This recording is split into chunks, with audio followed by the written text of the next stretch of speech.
Buscando a Dios en el lugar y fecha señalada es el título de este tema que estamos estudiando.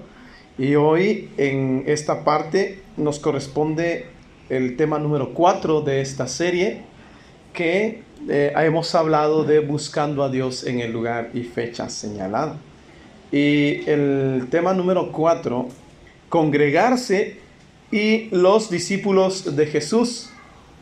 Así que hemos estado hablando desde la semana pasada, empezamos a hablar acerca de la tragedia que es cuando el pueblo de Dios se queda sin congregar, sin un lugar de congregarse, de reuniones.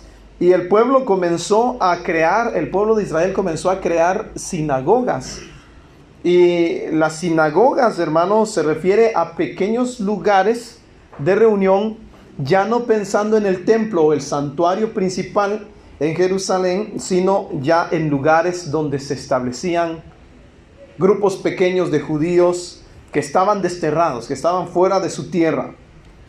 Y entonces la sinagoga se convirtió, hermano, en el lugar, en el centro de estudio de la palabra de Dios, donde allí en la sinagoga es donde se daba el estudio de la Biblia, donde se daba el estudio de la Torá, donde había un encargado del lugar, había también algunos ministros que eran encargados de guardar los rollos. En la sinagoga, hermanos, se llevaba a cabo la lectura y el aprendizaje de la palabra de Dios, se oraba, se cantaba, y todo aquel que quería ir y alabar al Señor tenía que estar ¿dónde? Congregándose en la sinagoga.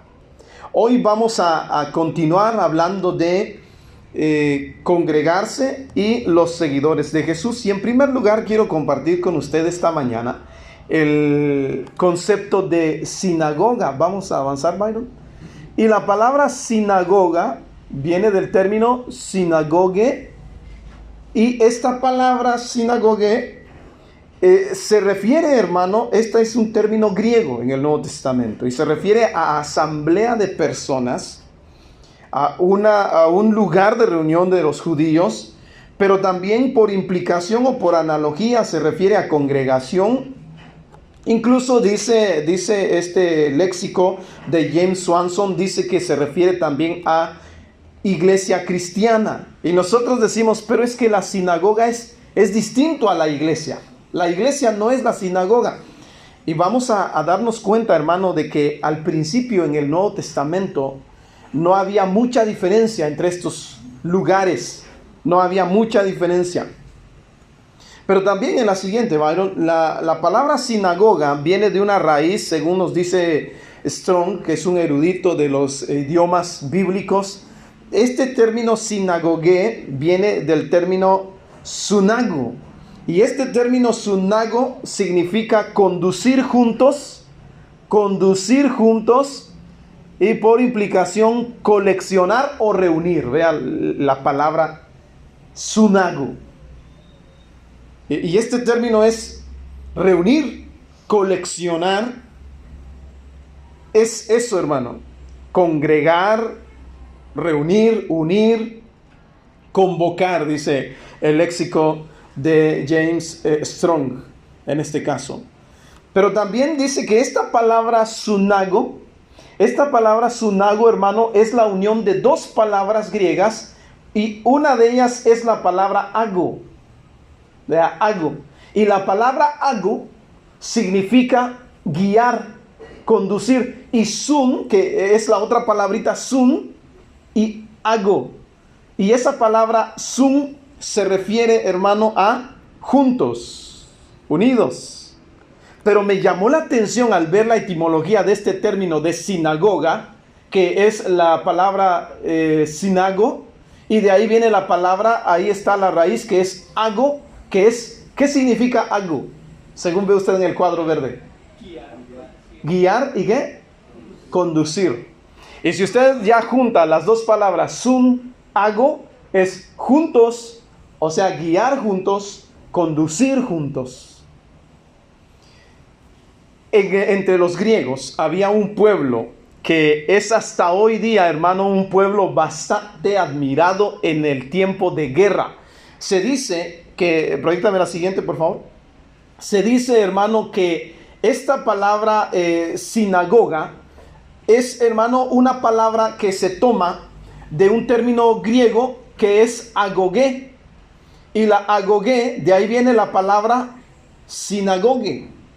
Y la palabra agogé en griego se refiere a educación militar espartana para los espartiatas de entre 7 y 18 años. ¿Qué era, hermano, la agogé? La agogé era un sistema de aprendizaje, un sistema de enseñanza. Es, hermano, como una escuela que crearon en Esparta. Y entre los griegos había varios pueblos. ¿Se imagina, hermano, cuántos pueblos hay en México? ¿Alguien sabe cuántos pueblos hay en México? ¿Cuántos pueblos hay en México? Está, hermano, el mexica, el tlaxcalteca, el oaxaqueño, solo en Chiapas hay varios, hermano. Está el maya que impera en Yucatán, ¿verdad? Yucatán, Campeche, algunas partes de Tabasco, ya en Tabasco los olmecas, ¿verdad? Y ahí se ve varios grupos, varios pueblos que conforman la nación. Solamente hablando del sur, se imagina ya yendo para el centro y yendo para el norte. Hay muchos pueblos, hermano. No sé si son más de 60 o algo así, pero son muchos pueblos los que conforman la nación mexicana. Pues los griegos eran algo así. Los griegos eran también una gran cantidad de pueblos entre ellos que formaban Grecia o los helenos. Y entre esos estaban los espartanos. Y los espartanos, hermano, eran conocidos como la élite guerrera. Era un pueblo guerrero. Siempre estaban entrenando. Desde los 7 años, los niños espartanos, los niños de Esparta, desde los 7 años la mamá lo iba a entregar a la escuela que se llamaba agogé. Desde los 7 años. Lo iban a entregar a la escuela. Y en la escuela, hermano, le enseñaban al niño a convertirse en un soldado. Dice que le daban tratos duros porque lo que le querían enseñar era que se hiciera fuerte, que se hiciera valiente, que no tuviera miedo. Dice que desde los 7, 8 años lo llevaban a perder en la selva, entre el monte. Y allá la primera experiencia. Y él tenía que encontrar la forma y regresar. Dicen que en Esparta, cuando un varón nacía, dice, lo llevaban ahí ante los ancianos, y los ancianos del lugar, que eran los líderes de la agogé, ellos tenían que ver a ese bebé si no tenía defectos, si no estaba enfermo, etc. Entonces ellos veían que ese bebé estaba sano, lo entregaban otra vez a los papás y le decían: tienes que cuidarlo, pero no tienes que darle cariños ni tratos buenos, tratos delicados al niño. Es tu hijo, pero cuando él llegue a los 7 años, tienes que entregarlo al agogé, y allá es donde lo convertían en un soldado. Hasta los 20 años, hasta los 18 a 20 años. Cuando ya a los 20 años ya formaba parte del ejército. Pero dice que si nacía un niño defectuoso, lo llevaban a un monte alto que todavía está, por supuesto, todavía existe ese monte. Y en ese monte allá, en una de esos barrancos, así, de esos despeñaderos, lo tiraban a ese niño. Y ahí se acababa. Es decir, en Esparta, los niños que quedaban con vida eran niños que eran aptos para la guerra. Y como eran aptos para la guerra, lo entregaban nuevamente a sus papás y allá los cuidaban, pero no tenían que encariñarse con ellos, ni tenían que darle un buen trato al niño, porque a los 7 años lo tenían que entregar a la agogé. Y en la agogé, hermano, le enseñaban a pelear, le enseñaban a defenderse, le enseñaban a aguantar hambre, a comer lo que sea, le enseñaban, incluso dice, hermano, allí le enseñaban todo lo necesario para la guerra. Y de Esparta salían los mejores guerreros de Grecia. En todos los escritos de los griegos, los mejores guerreros son espartanos. Y de ahí viene la palabra agogé, y esta palabra agogé está relacionada con la palabra agón en griego. ¿Y qué significa agón? Ahí ve usted, ¿qué significa agón? lucha, combate. Y de ahí viene nuestra palabra. Recuerda que le dije hace 2 o 3 semanas atrás, de ahí viene nuestra palabra agonía. Agonía. Así que está luchando y está sufriendo y le está doliendo. Dice que los espartanos, a los niños espartanos les enseñaban que ellos en su cara no tenían que mostrar dolor, no tenían que mostrar que estaban sufriendo, no tenían que mostrar nada de evidencias de sufrimiento ni de dolor. De ahí viene este concepto de sinagoga. Es como un tipo de escuela que tenían los griegos.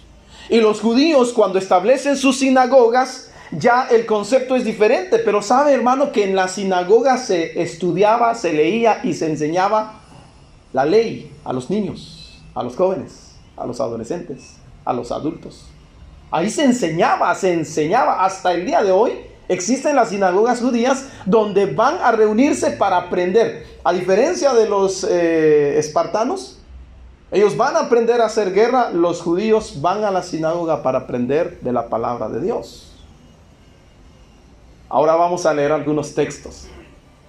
Como en el tiempo de Jesús, el pueblo de Israel ya tenía en la mente, ¿quieres buscar de Dios?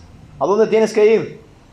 A la sinagoga, que era un lugar que se había establecido, construido para ese propósito.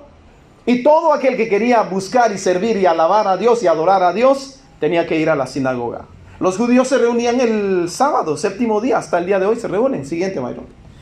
Entonces, todo mundo, escuche, en el tiempo de Jesús, todo judío pertenecía a una sinagoga. Todo judío pertenecía a una sinagoga. Ahí está la imagen ilustrativa de los espartanos, ¿verdad? Vamos a la siguiente. Y vea Juan 9:22. Juan 9:22. Y aquí tengo yo un subtítulo: expulsión de la sinagoga. Juan 9:22.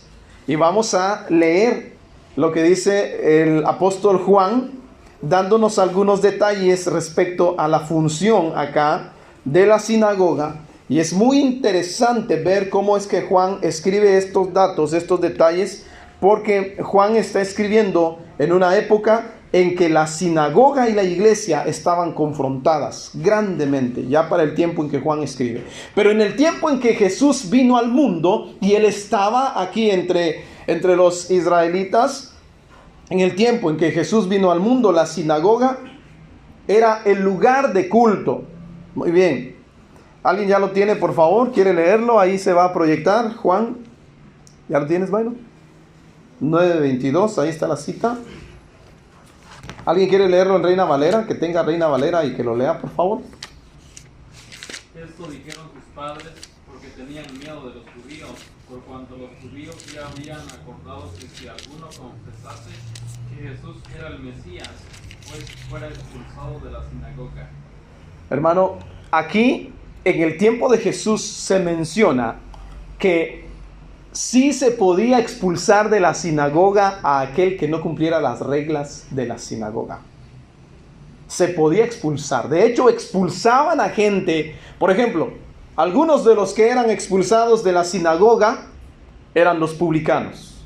Cuando un judío se convertía en publicano, ¿y qué era un publicano? Pues un cobrador de impuestos que trabajaba para Roma. Entonces le llegaba la oportunidad a la persona y le decían, ¿sabes qué? Hay trabajo y puedes ir a trabajar para el gobierno, para el imperio romano. Vas a cobrar impuestos. Y entonces el muchacho aceptaba, y desde que aceptaba el trabajo le entregaban su mesita para cobrar, le entregaban allá para que hiciera sus cuentas y todo eso. Y desde que eso sucedía, hermano, el líder de la sinagoga lo expulsaba. ¿Sabes qué? Fuera de la sinagoga, tú ya no puedes entrar a la sinagoga. Eso para un judío que quería prosperar en el mundo del imperio romano, pues bueno, ya sabía que si se metía a ese trabajo no iba a tener mucho, no iba a ser bien recibido, no iba a tener mucho éxito en la sinagoga. Lo iban a expulsar. Algunas otras personas también que faltaran a las reglas de la sinagoga podían ser expulsados. Pero Jesús dice aquí, ¿verdad? Jesús dice que en el capítulo 12, versículo 42, 12:42, por favor. 12:42.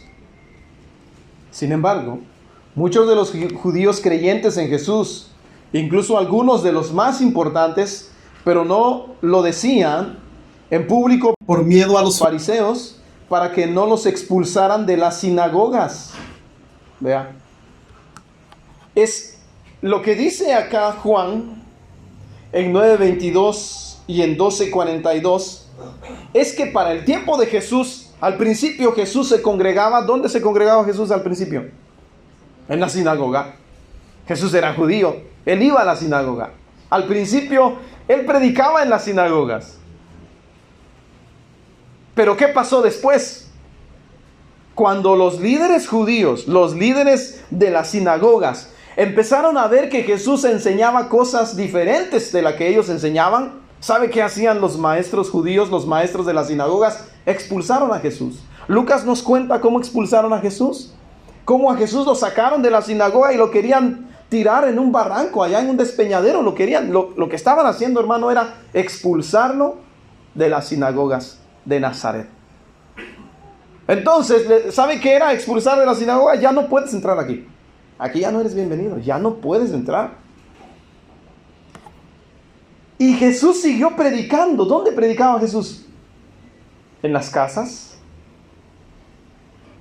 en los valles, en las plazas,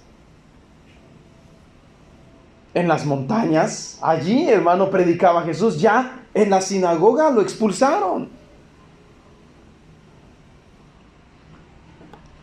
Y dicen estos versículos: muchos de los que creían en Jesús, muchos de los judíos creyeron en Jesús, pero no lo decían en público. ¿Por qué? ¿Cuál era la razón de que no lo decían en público? Tenían miedo a que se les expulsara de la sinagoga, hermano. ¿Por qué tenían miedo? Nosotros decimos, sobre todo cuando los cristianos nos hacemos los muy rectos y los muy fieles, etcétera, ¿no? Y dicen, es que ¿por qué tenían miedo? Bueno, sí, tenían miedo. ¿Por qué? Porque en ese tiempo, si eres judío, buscas a Dios, el único lugar donde puedes decir que vas a buscar a Dios es ¿dónde? Y si te quedas expulsado de la sinagoga, ¿a dónde vas a buscar a Dios? Entonces, por eso los judíos tenían miedo, porque decían, si me expulsan de la sinagoga, pues no, ni modo que me expulsen. El miedo era grande para ser expulsado de la sinagoga. Entonces, en varios casos en Juan, el Evangelio de Juan nos cuenta cómo personas tuvieron miedo de que expulsaran de las sinagogas por creer en Jesús. Escúchelo bien. Al principio Jesús se congregaba en las sinagogas, después lo expulsaron. Y después a toda persona que dijera que creía en Jesús, ¿qué hacían los líderes de las sinagogas? Los expulsaban. Entonces, la pregunta que yo planteo aquí en este punto es siguiente. Si yo soy judío y el lugar para buscar a Dios es la sinagoga y creo en Jesús y por creer en Jesús me expulsan de la sinagoga, ¿qué puedo hacer?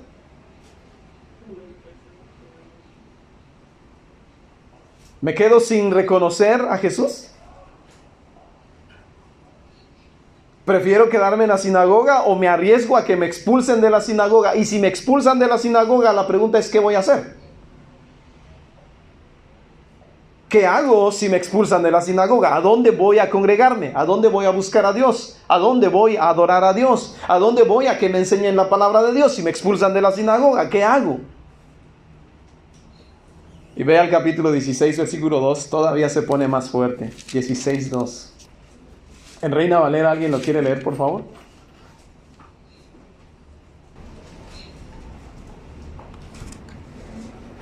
Dice, os expulsarán de la sinagoga, y aún viene la hora cuando cualquiera que os mate pensará que rinde servicio a Dios.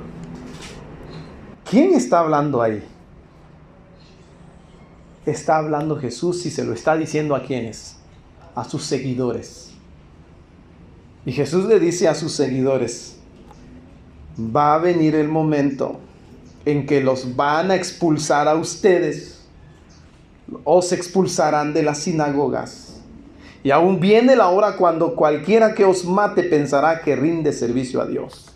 ¿Sabe qué significa eso que les están diciendo? Los van a expulsar de las sinagogas. Nosotros decimos, pues, hermano, imagínese que usted va de repente a un restaurante.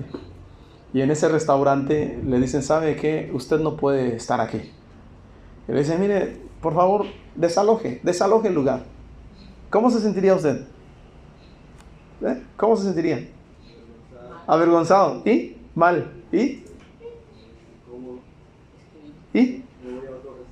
Me voy a otro restaurante. ¿Y cuál es el problema? ¿Ya me sacaron de aquí? Pues bueno, pues está bien. Ahora sí, como dice el dicho, de peores lugares me han corrido, ¿verdad? O de mejores lugares me han corrido. De mejores lugares me han corrido. Y usted se sale contento, dichoso de que ya lo corrieron una vez más, ¿verdad? Pero se va a otro restaurante y come. Y por orgullo se va a un mejor restaurante y se toma, ¿verdad? Se toma la foto ahí y etiqueta al otro restaurante de donde lo corrieron. Y ya, ¿verdad? Pero en ese tiempo, hermano, nosotros no podemos comprender muy fácilmente eso. Porque el hecho de que te dijeran, te van a expulsar de la sinagoga, es como que te estuvieran corriendo de tu ciudad, te estuvieran corriendo de tu familia. Te están corriendo de tu familia. Te están cortando el apellido.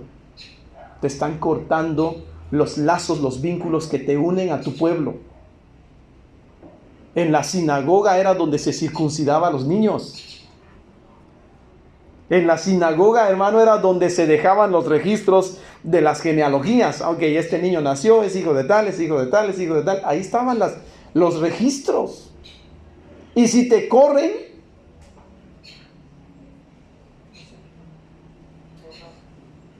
si te expulsan, estás perdiendo gran parte de tu vida.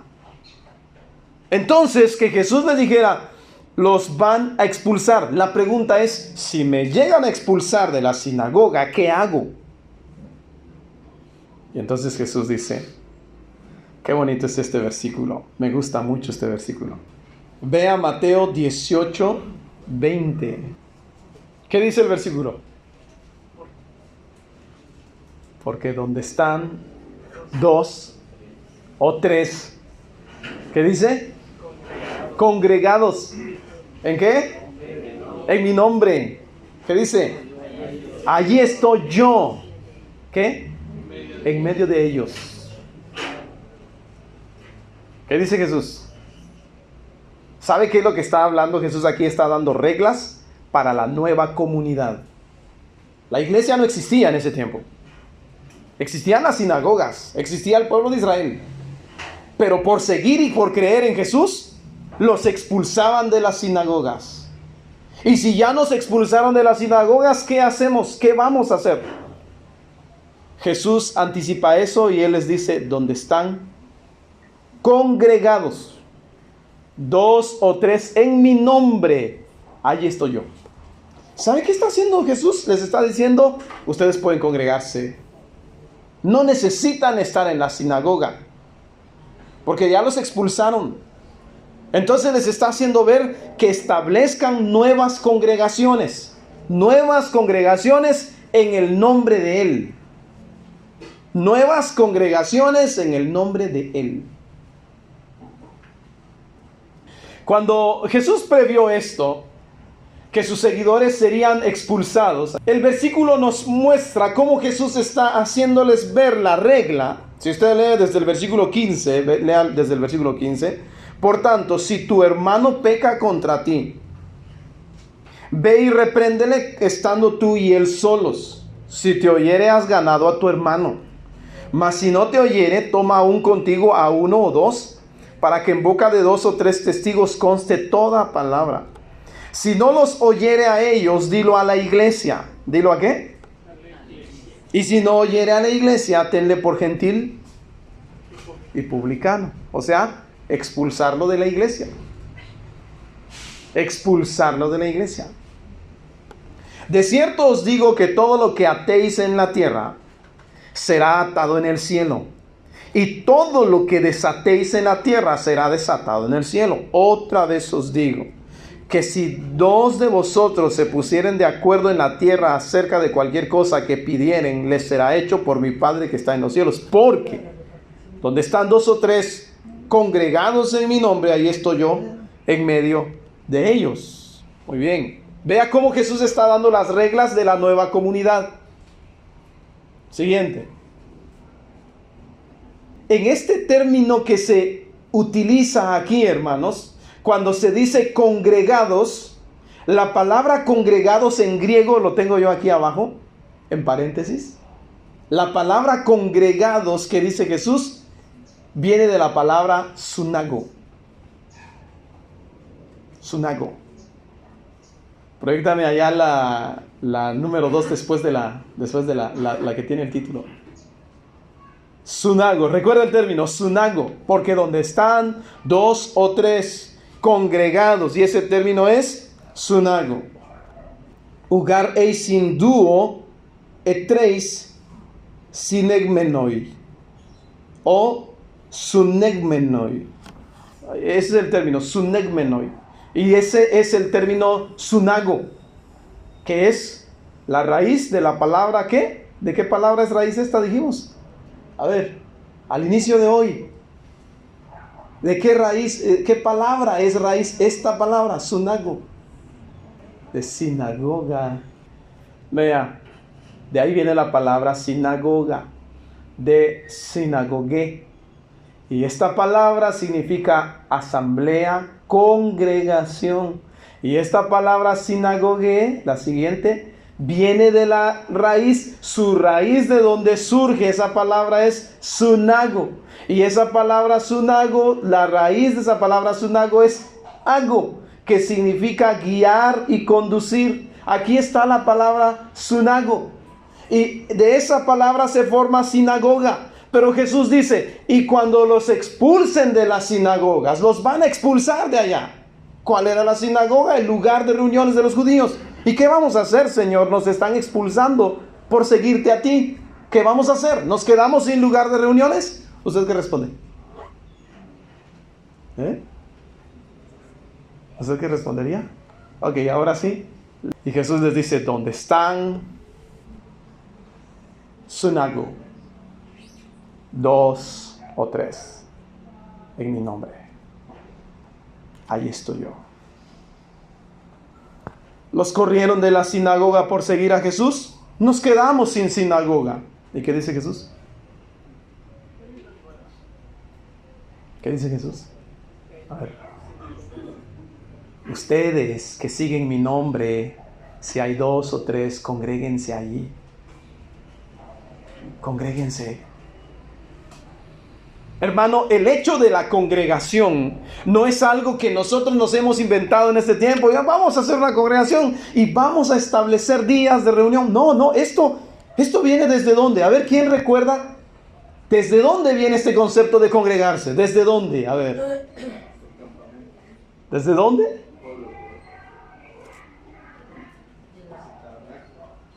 Desde el tabernáculo. ¿Desde dónde? A ver, ¿qué más? Completen el concepto. ¿Desde dónde viene el concepto de congregarse para adorar a Dios? ¿Desde dónde? Desde el tabernáculo de reunión. ¿Desde dónde? ¿Dónde estaba? ¿Desde dónde estaba? En el desierto. Cuando Dios eligió al pueblo de Israel, Dios dijo, este es mi pueblo, este es mi pueblo. Pero hermano, el pueblo, mire, ¿dónde estamos todos los días? De lunes a sábado, ¿dónde estamos nosotros? ¿Dónde está usted? De lunes a sábado, ¿dónde está usted? A ver, ¿dónde está usted de lunes a sábado? Trabajo. En su trabajo, ¿qué más? En la casa, ¿qué más? ¿Dónde se encuentra usted de lunes a sábado?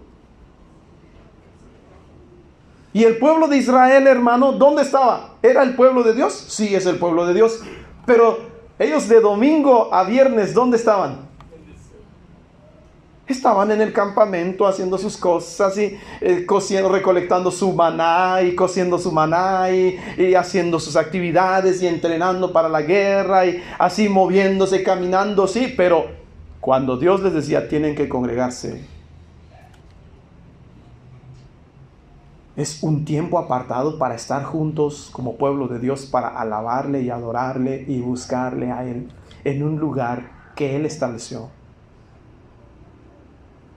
Ese es el punto de congregarse. Desde ahí viene el concepto de congregarse. Y la iglesia, estamos viendo cómo están naciendo las congregaciones, los lugares de reunión de la iglesia. De lo que nosotros estamos siguiendo. De lo que la iglesia de Cristo sigue. Y estamos viendo por qué entonces es importante que usted y yo, que nos congreguemos, hermano. Es el lugar donde vas a buscar de Dios y vas a alabar a Dios y vas a congregarte con los demás, porque es eso, hermano. Nosotros muchas veces decimos, yo no necesito ir a la iglesia, yo me quedo en casa y alabo a Dios en mi casa. Eso no vale cuando hablas de ir y alabar a Dios en su presencia, porque cuando se habla de eso se refiere a congregación. Es decir, aparte de que yo alabo a Dios, bendigo a Dios, adoro a Dios y oro a Dios en mi casa, tengo que hacerlo junto con otros hermanos. Tengo que hacerlo junto con aquellos que llevan el nombre de Cristo. Tengo que ir al lugar donde se ha acordado, el lugar donde se ha establecido, en las horas y fechas que se ha establecido para que adoremos y busquemos a Dios. Y sabe usted, hermano, que el día que Dios estableció en el Nuevo Testamento es el primer día de la semana. Sí lo sabe, ¿verdad? O sea, el domingo, como hoy. Es importante que la iglesia se congregue. Es importante que usted y yo nos congreguemos. Porque Jesús dice, allí donde están. Y dicen algunos hermanos, hoy no voy a la iglesia. Hoy no voy a la congregación. Hoy no voy a congregarme. Pero dice, pero ¿y cuántos hermanos irán? Seguramente ahí hay 2 o 3. Que lo hagan entre ellos. Jesús dijo, donde hay 2 o 3, ahí que estén los 3 y que lo hagan. ¿Usted sabe que eso es torcer el texto? Eso es torcer el texto. Otros hermanos dicen, no vamos a la congregación. Está muy lejos. No vamos a la congregación. Y cuando se pelean los hermanos, ¿verdad? Que eso es muy común, sobre todo por esta región. Se pelean y ¿qué hacen? Y se dividen y se van, como dicen por allá por la frontera con Chiapas, unos cuantitos se van por allá. Y ahí hacen su congregación. Y dicen los hermanos, aquí está mi esposa, está mi hijo, estoy yo. Aquí nos podemos congregar porque Jesús dijo, donde hay 2 o 3 reunidos, ahí estoy yo. Así que no necesitamos ir a la congregación. Aquí nos reunimos en la casa. No es usar correctamente el texto. ¿Sabe que eso es torcer el texto? Eso es torcer el texto. Jesús está hablando, hermano, del precedente de la congregación de la iglesia. Las iglesias de Cristo, por eso en Romanos 16 se dice las iglesias. ¿Por qué? Porque se está refiriendo a congregaciones locales, grupos que se reunían en un lugar, en otro lugar. Y si había una ciudad grande, pues habían, por lo menos en Roma, en la ciudad de Roma se dice que habían varias congregaciones. Era una ciudad grande. Pero hermano, la importancia de congregarse y de no quedarse en casa. Vamos a la siguiente, Byron. Ahora sí, qué bonito es este texto. Me encanta este texto, hermano. Y le voy a decir que usted debería memorizarse este texto. Hechos 11:26. Este texto es bastante bonito para nosotros los cristianos de la iglesia de Cristo, voy a decirlo así, ¿verdad? Porque, ¿sabe usted que la Biblia habla de una iglesia? De una iglesia habla. No habla de 2, de 3, no habla de adventistas, no habla de pentecosteses, no habla de evangélicos, no habla de sabatistas, no habla de católicos romanos, no habla de ortodoxos griegos, no habla, hermano, de de mormones. No habla de eso. La Biblia no habla de eso. Pero la Biblia sí habla de las iglesias de Cristo, la iglesia de Cristo, la congregación de Cristo. Pero vea cómo se les llamó a esos hermanos, ¿verdad? Este texto es... ¿Alguien ya lo tiene, por favor? ¿Alguien ya lo tiene? Léanlo en voz alta, por favor. A ver, alguien que lo lea así en voz alta, así, hermanos, así con voz de despertar a todos los demás. Y se congregaron allí todo un año con la iglesia y enseñaron a mucha gente, y a los discípulos se les llamó cristianos por primera vez en Antioquía. ¿Cómo se les llamó, dice? Cristianos. Y ese texto, mire, debería usted memorizarlo. Yo recuerdo que lo memoricé desde que tenía como, no sé, 10, 11 años, ¿verdad? Es uno de los textos que Romanos 16, 16, Hechos 11, 26, son versículos que hay que tenerlos de memoria. Le preguntan a usted, decían, ¿verdad? En la clase de niños, te preguntan qué eres, a qué iglesia vas, te preguntan qué eres, cómo te llamas, porque siempre en las escuelas, a veces lo hacían en esos tiempos, no sé si ahora, les dicen, muy bien, vamos a pedirles que se pongan de pie, ¿cómo se llaman? ¿Y a qué iglesia van? Así no sé por qué nos preguntaban, pero nos preguntaban. Y decían, bueno, pues yo me llamo fulanito y soy católico. Ah, muy bien. Y el otro, bueno, yo me llamo fulano y bueno, pues yo soy evangélico. ¿A qué iglesia vas? A la iglesia evangélica del evangelio cuadrangular, del universo completo, del evangelio faltante, qué sé yo, ¿verdad? Y ahí, muy bien, ya está, qué bueno.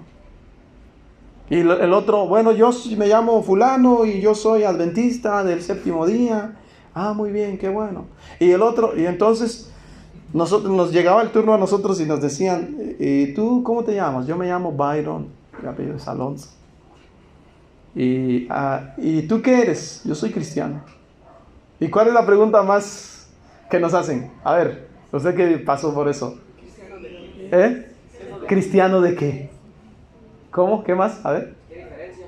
Ajá, ¿cristiano qué? O sea, cristiano, sí, dicen todavía sarcásticamente, dicen, sí, pero todos somos cristianos, dicen, ¿verdad? Y entonces tienes que empezar una explicación doctrinal, ¿no? O sea, sí, pues es que mire, la verdad es que lo que la Biblia dice y empiezas ahí a evangelizar a la maestra y a los alumnos, ¿verdad? Pero si no sabes ni cómo, entonces mis papás nos decían, no, si te preguntan tú qué eres, di cristiano. Y te van a preguntar qué, cristiano de qué iglesia, o qué, cristiano evangélico, cristiano católico, porque ahorita todo el mundo quiere ser cristiano, ¿verdad? Hasta los católicos quieren ser cristianos. Hasta los adventistas quieren ser cristianos. Hasta los musulmanes dicen que son cristianos. Pero hermano, mire, apréndete lo que dice el texto, nos decía mi papá. La Biblia menciona cristianos, no menciona cristiano católico, cristiano adventista, cristiano, todo eso son grupos hechos por hombres. No es bíblico, la Biblia no aprueba eso. Bueno, después de mi corto paréntesis de por qué debería aprenderse este texto, yo no estoy hablando de este texto hoy para hablar del nombre cristiano, ¿no? Eso fue un paréntesis aprovechando. Pero ¿por qué estoy citando Hechos 11:26? Proyéctame la diapositiva, por favor. Dos palabras que se juntan aquí. Iglesia.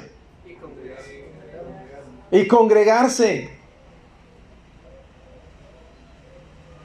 Y es que en griego dice, algo también se puede traducir así como, y se congregaron todo un año allí en la iglesia. Ahí Reina Valera dice, con la iglesia. El griego también se puede decir en la iglesia. Y me parece, hermano, de que ese es el sentido que está utilizando Lucas, el escritor de Hechos.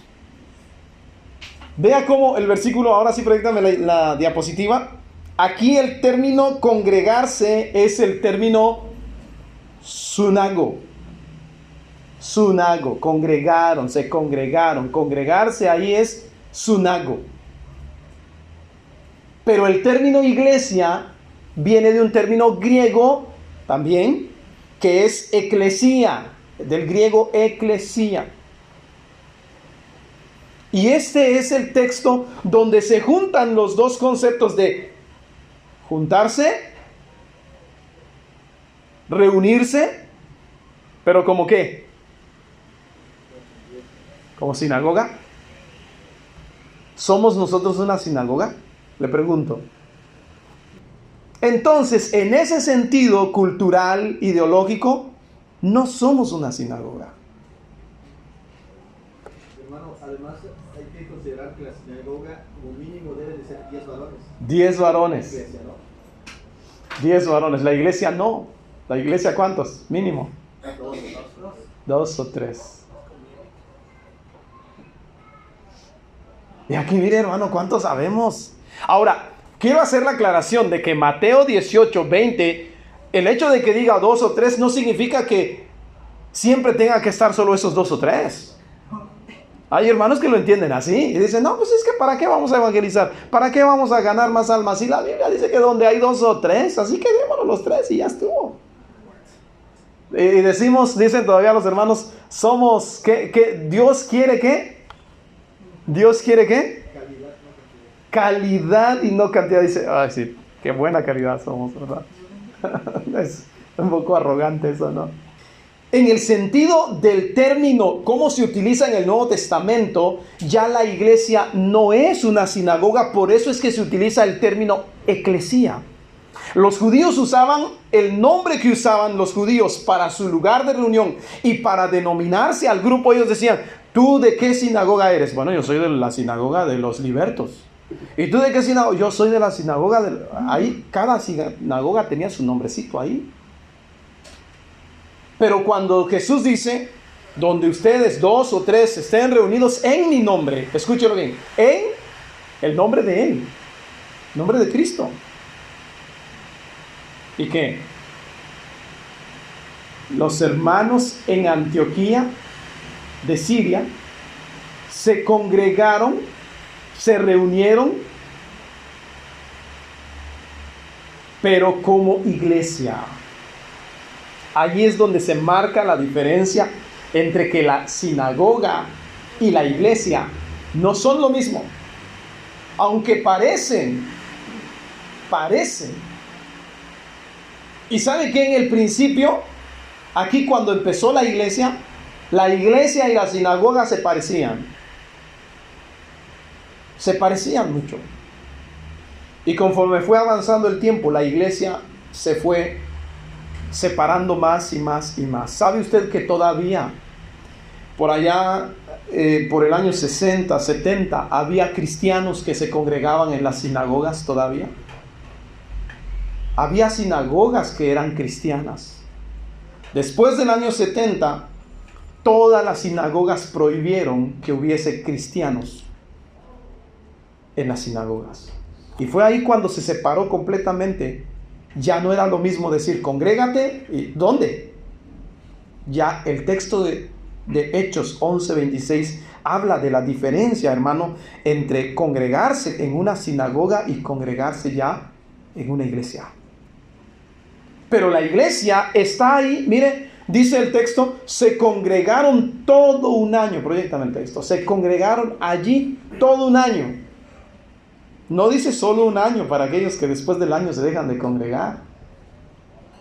No, yo ya me congregué un año. No, se congregaron todo un año. Está hablando de Pablo y de los que con él iban. Se congregaron ahí Bernabé y los que con él iban.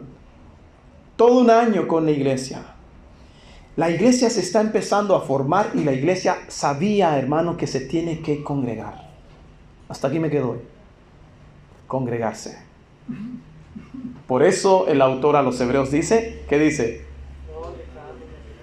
No dejes de congregarte. En ese sentido de congregarse, ya la iglesia es un grupo aparte que es el pueblo de Dios que debe congregarse. Congregarse. Con eso lo dejo ya para esta semana. Y si Dios permite, la próxima semana terminamos la parte 5 de Buscando a Dios en el lugar y fecha señalada. Dios le bendiga. Gracias por su atención.